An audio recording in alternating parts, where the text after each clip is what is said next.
सर्व शेतकऱ्यांना मित्रांनो अत्यंत तातडीचा मेसेज आहे। आज आहे 26 जुलै 2024। आज देखील राज्यातील विविध भागामध्ये आपल्याला या ठिकाणी संततधार पावसाची पाहायला मिळते।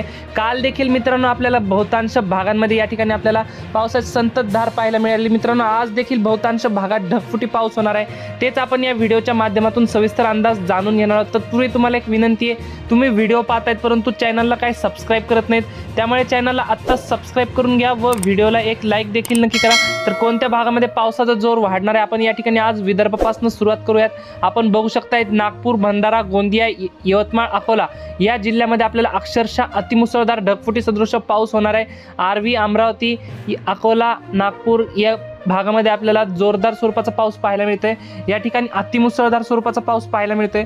तसेच गडचिरोली, चंद्रपूर, वाशिम या 3 जिल्ह्यामध्ये आपल्याला मध्यम ते हलक्या स्वरूपाचा पाऊस पाहायला मिळतोय। तर मराठवाड्याचा जर विचार केला तर मराठवाड्याचा जोर आपल्याला पावसात जोर कमी होताना पाहायला मिळतोय। नांदेड, लातूर, धाराशिव या जिल्ह्यामध्ये आपल्याला तुरळक भागामध्ये हलक्या स्वरूपाचा पाऊस पाहायला मिळतोय, म्हणजेच या ठिकाणी पावसाचा जोर कमी झालेला आहे। तसेच छत्रपती संभाजीनगर मध्ये जोरदार स्वरूपाचा पाऊस पाहायला मिळतोय।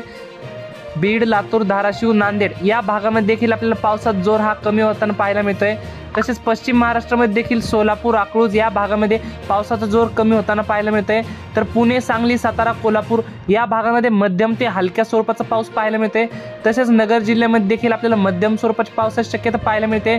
तसेच कोकण पट्टीमध्ये देखील आपल्याला रत्नागिरी, रायगड, सिंधुदुर्ग, कल्याण, डोंबिवली, ठाणे, पालघर, मुंबई या संपूर्ण भागामध्ये आपल्याला मध्यम ते जोरदार स्वरूपाचा पाऊस पाहायला मिळते। नाशिक जिल्ह्यामध्ये देखील आपल्याला जोरदार स्वरूपाचा पाऊस पाहायला मिळते। मालेगाव, दौंड, नंदुरबार, धुळे या भागामध्ये देखील आपल्याला पावसाची संततधार पाहायला मिळते। एकंदरीत जर मित्रांनो संपूर्ण राज्याचा जर विचार केला तर या ठिकाणी विदर्भात नागपूर, अमरावती, अकोला, भंडारा, गोंदिया या जिल्ह्यामध्ये आपल्याला अतिमुसळधार स्वरूपाचा पाऊस पाहायला मिळतोय। तर मराठवाड्यामध्ये पावसाचा जोर कमी होताना पाहायला मिळते।